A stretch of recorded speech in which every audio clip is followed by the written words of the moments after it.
भारत के limited overs cricket इतिहास में युवराज सिंह को नंबर 4 का सर्वश्रेष्ठ बल्लेबाज माना जाता है। उन्होंने अपने ऑलराउंड प्रदर्शन से भारत को 2007 और 2011 में 2 बार विश्व चैंपियन बनाया था। उनके संन्यास के बाद भारत को आज तक नंबर 4 का कोई भरोसेमंद बल्लेबाज नहीं मिल सका है। युवराज सिंह विलक्षण प्रतिभा वाले खिलाड़ी थे।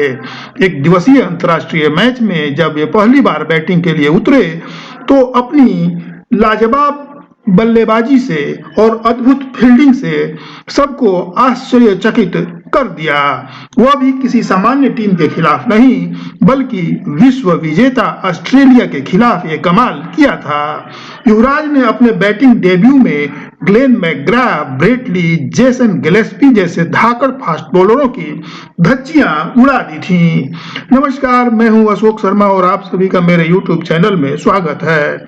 अगर ये वीडियो अच्छा लगे तो कृपया सब्सक्राइब कीजिएगा। सन 2000 की चैंपियंस ट्रॉफी अफ्रीकी देश केन्या में खेली गई थी।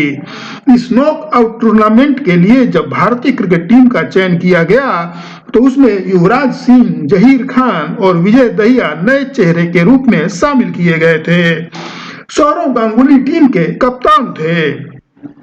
भारतीय क्रिकेट का यह दौर बहुत ही उथल पुथल वाला था। मैच फिक्सिंग के विवाद से चारों तरफ कोहराम मचा हुआ था। सन 2000 में पूर्व कप्तान मोहम्मद अजहरुद्दीन और अजय जडेजा के मैच फिक्सिंग के आरोप में नाम आने के खेल पर एक काला संकट छा गया था। सौरव गांगुली कप्तान थे और उनके सामने ये चुनौती थी कि नए खिलाड़ियों के साथ वे चैंपियंस ट्रॉफी में भारतीय क्रिकेट को फिर से प्रतिष्ठित करें। सौरव गांगुली ने बखूबी ये जिम्मेदारी निभाई। गांगुली के इस अभियान में सबसे बड़े भागीदार बने थे युवराज सिंह।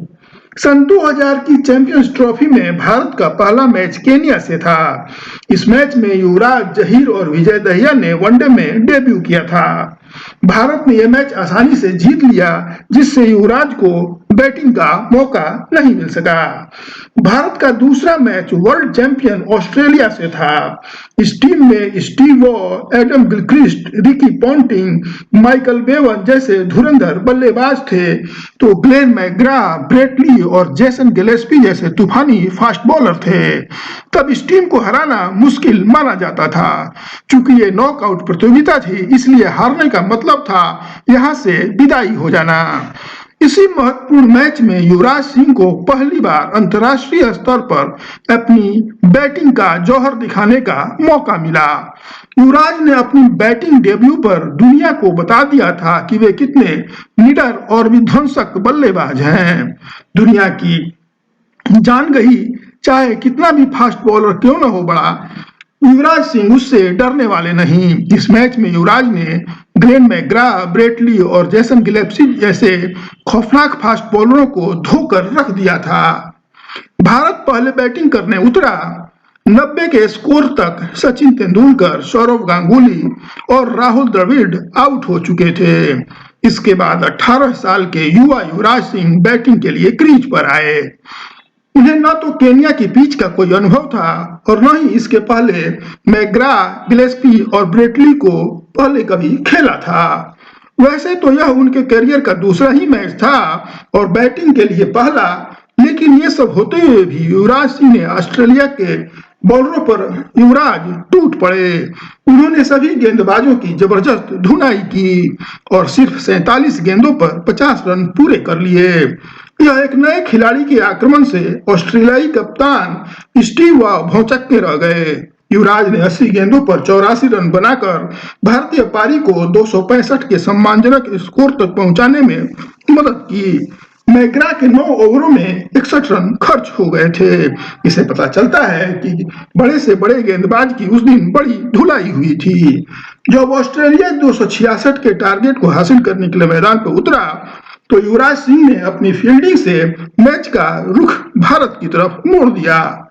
51 रन पर ऑस्ट्रेलिया के 2 विकेट गिरे थे, लेकिन जब स्कोर 86 पर पहुंचा तो युवराज ने इयान हार्वे का एक डाइविंग कैच लेकर सबको हैरान कर दिया।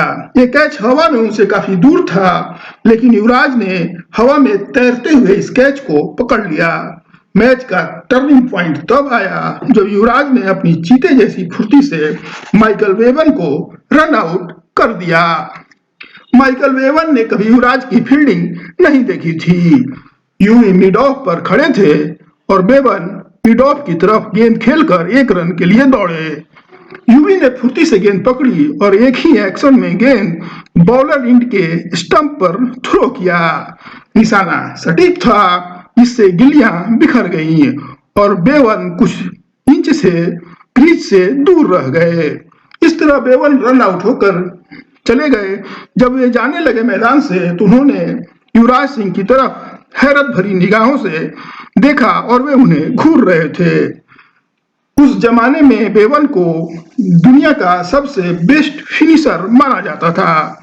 बेवन जब 42 पर रन आउट हो गए तो ऑस्ट्रेलियाई खिलाड़ी दबाव में आ गए और पूरी टीम केवल 245 रनों पर आउट हो गई। इस तरह भारत 20 रनों से यह मैच जीत गया। युवराज सिंह की बैटिंग और फील्डिंग से भारत ने विश्व चैंपियन ऑस्ट्रेलिया को हरा दिया। और यहाँ ध्यान देने की बात यह है कि ये युवराज सिंह के अंतर्राष्ट्रीय करियर का सिर्फ दूसरा ही मैच था। इस जीत से उत्साहित भारत ने चैंपियंस ट्रॉफी के फाइनल तक अपनी पहुंच बनाई थी, लेकिन फाइनल में वह न्यूजीलैंड से हार गया था। भारत भले प्रतियोगिता नहीं जीत पाया, लेकिन उसे युवराज सिंह के रूप में एक नया सितारा मिल गया था। आज बस इतना ही। मुझे दीजिए इजाजत। नमस्कार।